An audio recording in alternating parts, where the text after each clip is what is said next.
మన ప్రభు అయిన యేసుక్రీస్తు అతి శ్రేష్టమైన నామంలో ఈ అనుదిన దైవకృప కార్యక్రమాన్ని వీక్షిస్తున్న దేవుని బిడ్డలైన ప్రతి ఒక్కరికి నా హృదయపూర్వక వందనాలండి. అందరికీ వందనాలు.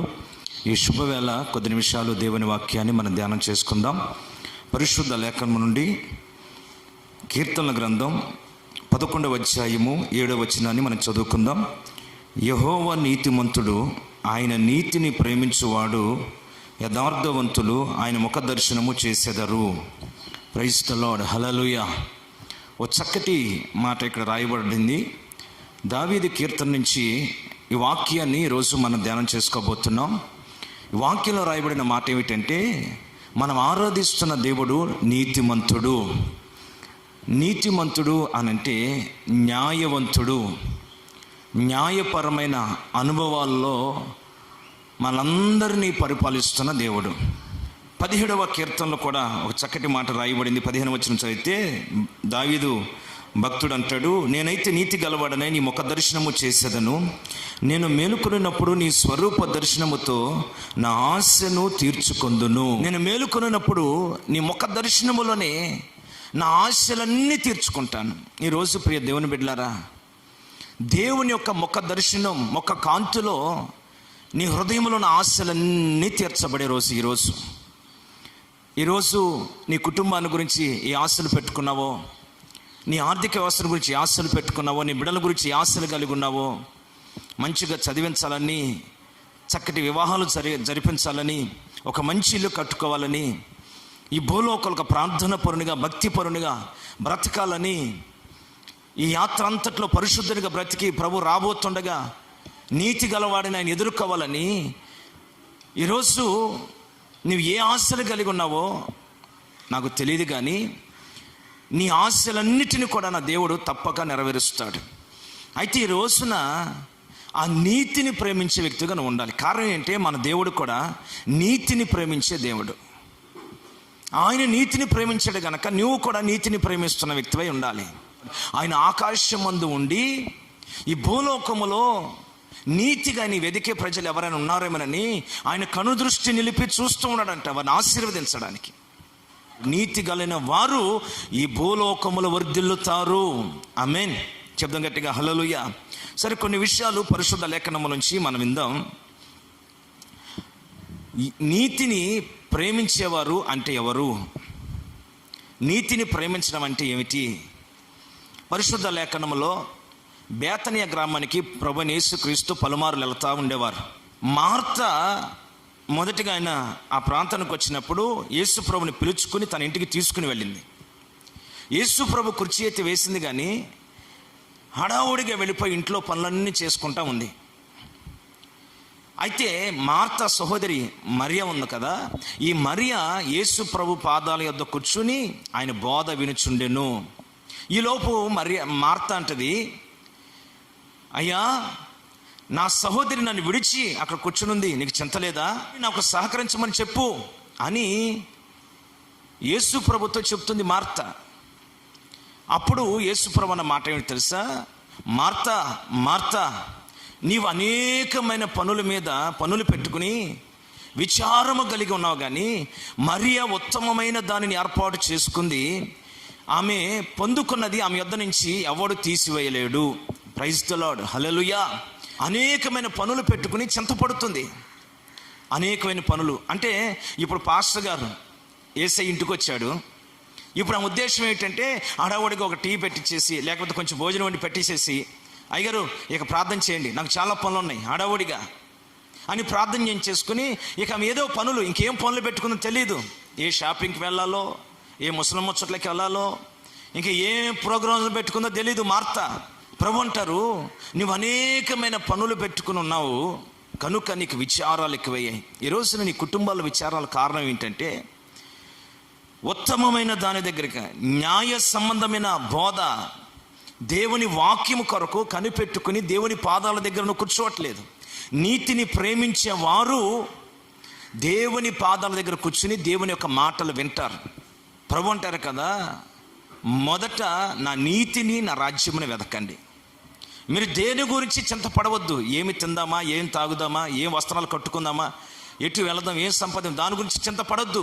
మొదట నా నీతిని వెదకండి, అప్పుడు ఇవన్నీ నా తండ్రి వల్ల మీకు అనుగ్రహించబడతాయి అంటాడు. ఈ రోజున ఈ భూలోకంలో సర్వ ఆశీర్వాదాలు నీకు అనుగ్రహించబడాలంటే మొదట మరియ వల్లే దేవుని పాదాల దగ్గర నువ్వు దేవుని బోధ వినే వ్యక్తిగా ఉండాలి. వాక్యమిని వాక్యానుసారం నీ జీవితాన్ని కట్టుకునే వ్యక్తిగా నువ్వు ఉన్నప్పుడు నీవు నీతిని ప్రేమించిన వ్యక్తివని వాక్యం చెప్తుంది. మంచి నేల మీద పడిన విత్తనం గురించి ప్రభు చెప్పిన ఎగ్జాంపుల్ ఏమిటంటే, వాక్యమును విని వాక్యాన్ని అంగీకరించిన వాడు. ప్రైజ్ ది లార్డ్, హల్లెలూయా. ఈ రోజున నీ జీవితంలోకి వాక్యాన్ని అంగీకరించాలి. నువ్వు వాక్యాన్ని విని వాక్యాన్ని అంగీకరించిన వ్యక్తివైతే 30 100 60 ఆశీర్వదించబడతావు, నువ్వు బహుగా ఫలిస్తావు. కనుక నీతిని ప్రేమిస్తున్న నీవు 100 ఆశీర్వదించబడదు గాక. మొదటి అనుభవం, నీతిని ప్రేమించే వ్యక్తులు దేవుని పాదాల దగ్గర కూర్చుని దేవుని వాక్యాన్ని వింటారు. రెండవ మాట నేను మీతో పంచుకుంటాను. నీతిని ప్రేమించేవారు కుటుంబాన్ని నీతి కలిగిన అనుభవాల్లో కట్టుకుంటారు. వారు కూడా నీతిగా కుటుంబ యాత్రలో నడిపించబడతారు. పేతురుతో ప్రభు మాట్లాడుతూ, నీవు నన్ను ప్రేమిస్తున్నావా అని ప్రభు అడిగారు. అప్పుడు పేతురు అన్నాడు, నేను ప్రేమిస్తున్నానయ్యా. అప్పుడు ప్రభు అంటాడు, నా గొర్రెలను కాయి. ప్రైజ్ ది లార్డ్, హల్లెలూయా. గొర్రెలు అంటే సంఘంలో ఉన్న విశ్వాసులు. గొర్రెలు అంటే కుటుంబంలో ఉన్న మన కన్న పిల్లలు, మన కుటుంబాన్ని కాచుకోవాలి. యేసయ్యను ప్రేమించిన వాడు నీతిమంతుని ప్రేమించాడు. యేసయ్య నీతిని ప్రేమించినట్లుగా లెక్క. యేసయ్య నీతిని ప్రేమించి నీవు నీతిగా నీ కుటుంబాన్ని కట్టుకోవాలి. ఈ రోజున భార్య భర్తల విషయంలో ఒకసారి ఆలోచన చేస్తే, భర్తను గురించి ఒక ఆలోచన చేద్దాం. మనిషి మట్టి నుంచి తీయబడ్డాడు. ఈ మట్టిలో విత్తనాలు మొలకెత్తుతున్నాయి, మహావృక్షాలు వస్తున్నాయి, పళ్ళిచ్చే చెట్లు మొలుస్తున్నాయి. ఆ చెట్లకి ఈ మట్టి పోషణ కలుగు చేస్తుంది. ఆ మట్టిలోని వెండి, బంగారం, విలువైన ఖనిజాలన్నీ దొరుకుతున్నాయి.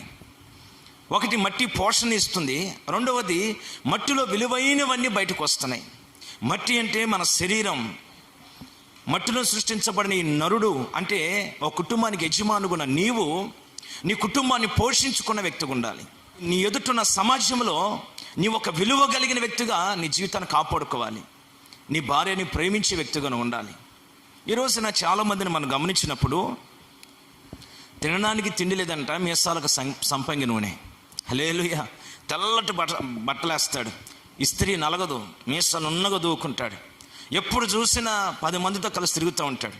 ఇంటి దగ్గర పిల్లలు ఏమయ్యారో, భార్య ఏమైందో, వారికి పోషణ ఉందో లేదో ఏ ఆలోచన పట్టదండి. కొంతమందిని చూడండి, ఎప్పుడు చూసినా శుభ్రంగా తినడం, తాగడం, ఇంట్లో పడుకోవడం. కుటుంబాన్ని పోషించుకోవాలనే ఆలోచన ఎవరికి లేదండి ఈ రోజున. ప్రియ దేవుని బిడ్డలారా, ఈ వాక్యం వింటుండగా జాగ్రత్తగా ఆలోచించేద్దాం. నీవు నీ కుటుంబంలో యజమానిగా నీవు కుటుంబాన్ని జాగ్రత్తగా పోషించుకోవాలి. రెండవది, సమాజంలో విలువైన వ్యక్తిగా ఉండాలి. ఈ రోజున సమాజంలో విలువ పోగొట్టుకుంటున్నామే. కొంతమంది చూడండి, తాగి రోడ్ల మీద పడి దొరులుతూ ఉంటారు. కొంతమంది చూడండి, ఎప్పుడు చూసిన కుటుంబాల్లో భార్యను కొడతానే ఉంటారు. కొంతమందిని చూడండి, ఎప్పుడు చూసిన గొడవలు, తగాదాలు, కోపాలు, అసూయలు, స్వార్థాలు, భయంకరమైన వ్యక్తిత్వాలు. సమాజంలో సాక్ష్యం ఉండదు, ఇంటిలో సాక్ష్యం ఉండదు, తన మానసికమైన స్థితిలో ఒక సాక్ష్యం కోల్పోతున్నాడు. నీవు ఒక విలువైన వ్యక్తిగా సమాజంలో బ్రతకాలి, గౌరవంగా బ్రతకాలి. నీ భార్యని ప్రేమించే వ్యక్తిగా నువ్వు ఉండాలి. అలాగే భార్యని గురించి కూడా సామెతల గ్రంథం 31వ అధ్యాయంలో 10వ వచనం 11వ వచనం మనం గమనించినప్పుడు, గుణవైతమైన భార్య దొరుకుట అరుదు, అది ముత్యము కంటే విలువైనది. ప్రైజ్ ది లార్డ్, హల్లెలూయా. ఈ గుణం కలిగిన భార్య ఒక వ్యక్తికి దొరికితేనంటండి, అతడు తన భార్య మీద నమ్మకం ఉంచుతాడంట. ప్రతి విషయంలో నమ్మకం పెట్టుకుంటాడు. రెండవది, లాభప్రాప్తికి వెలితి కలగదు. అతనికి ఏది వెలితి అనేది ఉన్నది, ఎప్పుడు సమృద్ధి ఉంటుంది. గుణవత్తైన భార్య ఉండటం వలన వెలితి కలగదంటే, ఆయన సంపాదించుకొస్తూ ఉంటాడు, ఈమె జాగ్రత్త చేస్తూ ఉంటుంది. అంతేగాని భర్త సంపాదించుకొస్తుంటే ఏమో అమ్మగారింటికో, చుట్టాలింటికో, లేకపోతే లగ్జరీలకో, బ్యూటీ పార్లర్లకో, వీటికి తిరగదు. భర్త సంపాదించుకొస్తున్న ప్రతి సంపదని భార్య జాగ్రత్తగా దాస్తుంది. గుణవత్తైన భార్య. జాగ్రత్తగా పొదుపు చేస్తుంది. మూడో విషయం అక్కడ రాయబడింది, భర్తకు మేలు చేసేదిగా ఉంటుంది కానీ కీడు చేసేదిగా ఉండదండి. ఈ రోజున అనేక మంది స్త్రీలు భర్తను మోసం చేసే అనుభవాలు జీవిస్తున్నారు. అక్రమ సంబంధాలు, పెళ్ళైన తర్వాత ప్రేమలు దోమలు, పెళ్ళైన తర్వాత అక్రమ సంబంధాలు. ఈ రోజున ప్రియ దేవుని బిడ్డలారా, జాగ్రత్త. ఈ వాక్యమే మీ జీవితాలను సరి చేసుకోవాల్సిన అవసరం ఉంది. ఈరోజు నీతిని ప్రేమిస్తున్న నీవు నీ కుటుంబంలో నీ భర్తకు మేలు చేసే వ్యక్తిగా ఉండాలి కానీ నీ జీవిత కాలం అంతయు కీడు చేస్తున్న వ్యక్తిగా ఉండకూడదు. కొంతమంది ఉంటారండి, భర్తను గురించి ఆ ఇంటి దగ్గరికి వెళ్ళి లోకుగా మాట్లాడతారు. వాళ్ళ రక్త సంబంధాలకు లోకుగా మాట్లాడతారు. అతనికేం తెలుసు, బుద్ధి లేనివాడు, జ్ఞానం లేనివాడు, తెలివి తక్కువవాడు, మొరటోడు, రకరకాలుగా భర్తను విలువను తీసేసుకునే భార్య గుణవత్తైంది కాదు. జీవితాన్ని విచార కోపం నడిపించుకునే భార్య గుణవత్తైంది కాదు. లోక సంబంధమైన కార్యాల్లో లగ్జరీ బ్రతుకులు బ్రతుకుతున్న భార్య గుణవత్తైన భార్య కాదు. కుటుంబాన్ని కాపాడుకొని, భర్తను కాపాడుకొని, వచ్చిన లాభాన్ని కాపాడుకుని, తన చేతులతో బలముగా పనిచేస్తూ కుటుంబానికి చలి తగలకుండా కాపాడుకొని, ఎప్పుడు కుటుంబాన్ని గురించి జాగ్రత్తగా దిద్దుకునే ఆ ఇల్లాలు నీతిని అనుసరిస్తున్న ఇల్లాలు. కనుక ప్రియ దేవుని బిడ్డలారా, నీతిని ప్రేమించేవాడు కుటుంబాన్ని నీతిగా నడిపించుకోవాలి. ఒక పోషించే భర్తగా, విలువైన వ్యక్తిగా, సమాజంలో బ్రతికే వ్యక్తిగా ఉండాలని ప్రభు ఆశపడుతున్నాడు. అలాగే ఒక స్త్రీగా నీ కుటుంబానికి, నీ భర్తకి, నీ పిల్లలకి మంచి గుణము కలిగిన ఒక తల్లిగా, ఒక భార్యగా, ఒక వ్యక్తిత్వం కలిగిన వ్యక్తిగా నీ కుటుంబంలో జీవించాలని ప్రభు ఆశపడుతున్నాడు. నాటి కృపను నా దేవుడు మీకు అనుగ్రహించునుగాక.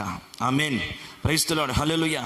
నీతిని ప్రేమించే వ్యక్తి గురించి మరొక మాట నేను చెప్పాలంటే, ఒకరోజు పాపాత్మురాలైన స్త్రీ వచ్చి యేసు ప్రభు దగ్గర నిలబడి ఆయన పాదాల మీద అత్తరుబొడ్డి పగలగొట్టి పాదాల మీద పోసి తన వెంట్రుకలతో తుడుస్తూ, దుఃఖపడుతూ, పశ్చాత్తపడుతూ, ఏడుస్తూ యేసుప్రభు పాదాలు తుడుస్తుంది. యేసుప్రభు అంటాడు, ఈమె నన్ను అతి విస్తారంగా ప్రేమించింది గనక ఈమె పాపములన్నీ క్షమించబడ్డాయి. ఈమె ప్రేమించడానికి కారణం ఏమిటంటే, యేసయ్య మొదటగా పాపిని క్షమించాడు. పాపిని క్షమించడానికి లోకానికి వచ్చాడు. భయంకరమైన పాపిని ఆయన క్షమిస్తాడు. ఆయన క్షమిస్తాడు గనుక ఈమె దుఃఖపడి ఏడ్చి ఈ కార్యక్రమం అంతా ప్రేమతో చేయడం ప్రారంభించింది. ఈ రోజున ప్రభువైన యేసుక్రీస్తు 2020 సంవత్సరాల క్రితం ఈ భూలోకానికి దిగి వచ్చాడు. ఆయన నిన్ను ప్రేమించాడు. ఆ ప్రేమను గుర్తుపెట్టుకుని నీ మీద ఉన్న పాప దోషాలను నువ్వు కడుక్కుంటేనే ఈ లోకానికి నువ్వు ఆశ్చర్యకరంగా ఉండగలుగుతావు, నీతిగా జీవించగలుగుతావు, నీతి కలిగిన పట్టణానికి వెళ్ళగలుగుతావు. ఇంకా నువ్వు పాపంలో మగ్గుతూ, వ్యసనాలు వదులుకోక, వ్యసనాల మధ్యలోనే శరీర సంబంధమైన వ్యసనాలు నువ్వు కొనసాగితే నువ్వు నీతి కలిగిన రాజ్యానికి వెళ్ళలేవు, నీతి కలిగిన దేవుని ముఖ దర్శనం చేసుకోలేవు, ఆయన ముఖ కాంతులని ఆశలు తీర్చుకోలేవు. కనుక ప్రియ దేవుని బిడ్డలారా, ఆమె వెంటనే ప్రభు చెప్తున్న, నీ పాపాలు క్షమించబడ్డాయి, ఇక ఎన్నడూ నువ్వు పాపం చేయకు. ఆ రోజు నుంచి ఆమె విడిచిపెట్టేసిన పాపాలు ఎన్నడూ ఆమె పాపం చేయలేదు. ఎవరైతే పాపాలు విడిచిపెట్టి ప్రభు తిరిగి నీతిగా జీవిస్తారో, యేసు రక్తం చేత కడగబడి బాప్తిసం పొంది దేవుని సన్నిధిలో నీతిగా బ్రతకడం నేర్చుకుంటారో, వారికి అన్ని విషయాల్లో శుభమే కలుగునుగాక. ఆమేన్. 4వ విషయం చెప్పి నేను ముగిస్తాను. యోహాను సువార్త 6:68 చూస్తే, సీమోను పేతురుతో ప్రభు అంటారు, 12 మంది శిష్యులతో ప్రభు అంటారు, మీరు కూడా నన్ను విడిచి వెళ్ళిపోతారా అని అడిగాడు. అప్పుడు పేతురు ఇస్తున్న సమాధానం ఏమిటంటే, ప్రభువా, ఎవని యొద్దకు వెళుదుము? నీవే నిత్య జీవపు మాటలు గలవాడు, నిన్ను విడిచి మేము ఎక్కడికి వెళ్ళగలమయ్యా? Praise the lord. హల్లెలూయా. మన ప్రభువైన యేసుక్రీస్తు ఎవరంటే నిత్య జీవపు మాటలు కలిగిన వాడు. పేతురు అంటాడు, నీ ముఖ కాంతులోంచి, నీ మాటలోంచి మేము ఎక్కడికి వెళ్ళగలం? నిత్యము నీ ముఖ దర్శనం చేసుకుంటూ నీ జీవవాక్యంలో బ్రతుకుతాం, మేము ఎక్కడికి వెళ్ళగలమయ్యా? ఎందుకు ఈ సందర్భం వచ్చిందంటే, చాలామంది యేసు ప్రభు దగ్గరకు వచ్చి యేసు ప్రభు దగ్గర మేళ్ళు పొందారు. యేసు ప్రభు మాటలకైతే లోబడలేదు. అమ్మో, ఇంత కఠినమైన బోధ, ఇంత కఠినమైన మాటల, ఇంత ముక్కుసూటి వ్యవహారమా, ఇక్కడ మనం జీవించలేమనుకుని యేసు ప్రభుని విడిచి వెళ్ళిపోయారు. యేసు ప్రభు బోధ నచ్చల, గద్దింపు నచ్చల, బోధకు లోబడలేకపోయారు, వెళ్ళిపోయారు. అయితే పేతురు అంటాడు, నిన్ను విడిచి మేము ఎక్కడికి వెళ్ళగలం? అంటే నీతి కలిగిన వారు యేసయ్యను ప్రేమిస్తారు, యేసయ్య బోధను ప్రేమిస్తారు, యేసయ్య మాటలు ప్రేమిస్తారు, యేసయ్యని విడిచి ఎక్కడికి వెళ్ళరు. నీతి కలిగిన వారిని మనం చూసినప్పుడు దేవుని సన్నిధిని, సహవాసాన్ని విడిచి వాళ్ళు ఎక్కడికి వెళ్ళరండి. ఈ రోజున అనేక మంది సంఘాలకు వస్తున్నారు, మేలులు పొందుతారు. కష్టాలు వచ్చినప్పుడు అండి, కడుపులో నొప్పి వచ్చింది ప్రార్థన చేయండి, పిల్లలు ప్రార్థన చేయండి, ఇల్లు కట్టుకోవాలి ప్రార్థన చేయండి, ఈ సమస్యలను ప్రార్థన చేయండి, ప్రార్థన చేయండి, సమస్య తీరేంత వరకు మందిరం చుట్టూ తిరుగుతారు. సమస్య ఎప్పుడైతే తీరిపోద్దో యేసుని విడిచిపెట్టి వెళ్ళిపోతారు. బోధ నచ్చదు, దేవుని చేత మేళ్ళైతే పొందాలి. ఒకరోజు సాతాను దేవాది దేవుని దగ్గర నిలబడినప్పుడు ప్రభు మాట్లాడతాడు, యోబు గురించి ఆలోచించావా? నీతిమంతుడు, యథార్థవంతుడు, న్యాయవంతుడు, యోబు వంటివాడు ఈ భూలోకంలో ఎవరు లేరు అని ప్రభు సాక్ష్యం ఇచ్చారు. అప్పుడు ఈ సాతాను అంటాడు, యోబు ఓరకనే నీతిమంతుడయ్యాడా? ప్రైజ్ ది లార్డ్, హల్లెలూయా. ఓరకనే భయభక్తులు గలవాడయ్యాడా?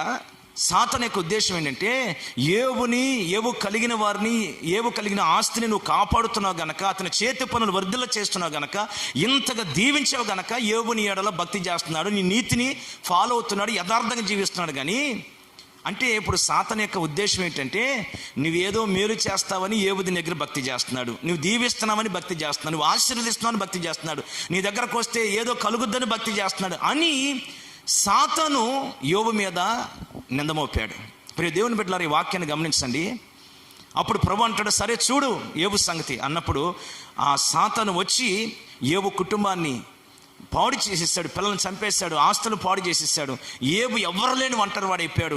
యోబును కూడా రోగంతో మొత్తితే బూడిద పోసుకుని ఆ బూడిదలో కూర్చుని ప్రార్థన చేస్తూ ఉన్నాడండి. అందరూ వచ్చి అడుగుతున్నారు, అయ్యా ఏమిటయ్యా ఈ పరిస్థితిని అడిగితే యోబు అంటాడు, దేవుడే ఇచ్చాను, దేవుడే తీసుకున్నాను. హల్లెలూయా.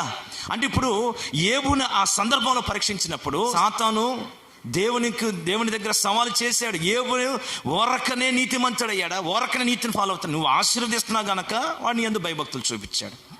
ఈ రోజున ప్రియ దేవుని బిడ్డలారా, చాలామంది కూడా మందిరానికి వస్తున్నా, దేవుని ఆరాధన చేస్తున్నా, స్తుతిస్తున్నా, ఆయన నా దేవుడు, నా తండ్రి, నేను ఆయన కొరకు బ్రతుకుతున్నానని దేవుని ప్రేమించి దేవుని సహవాసాన్ని కోరుకుని ఎల్లప్పుడూ దేవునితో ఉండాలని మనస్తత్వంతో దేవుని మందిరానికి రావట్లేదండి.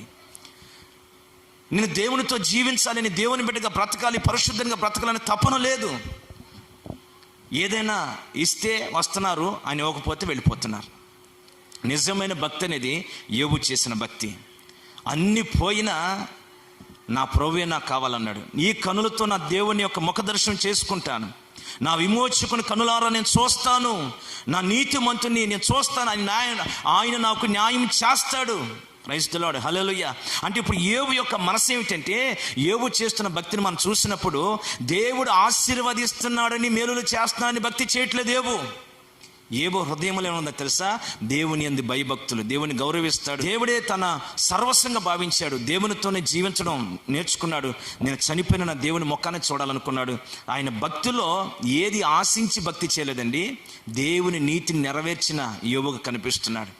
నీతి కలిగిన కుమారునిగా యథార్థమైన భక్తి చేస్తూ, నీ కుమారుని భక్తి చాలు ప్రభా, ఈ ఆస్తి వెండి బంగారాలు ఇవేమి కాదు, మేలులు చేస్తావని నీ దగ్గరికి రావట్లేదని తన యొక్క జీవితాన్ని ఆ పరీక్షల్లో నిరూపించుకున్నాడు. గనుక దేవాది దేవుడు పోగొట్టుకున్న దాన్ని తర్వాత దినాలు ఎంతైతే కోల్పోతూ వస్తాడో రెండింతల మేలు చేసి యోబు నూరంతలుగా ఆశీర్వదించాడు. ఆమేన్, ప్రైజ్ ది లార్డ్, హల్లెలూయా. ఈ రోజున నీతిని ప్రేమిస్తున్న వ్యక్తివైన నీవు మొదటిగా దేవుని పాదాల దగ్గరకు వచ్చిన దేవుని బోధన విని ఆ వాక్యాన్ని అంగీకరించి నీ హృదయంలో పెట్టుకుంటే 30 అంతలుగా 60 అంతలుగా 100 అంతలుగా దీవించబడతాం.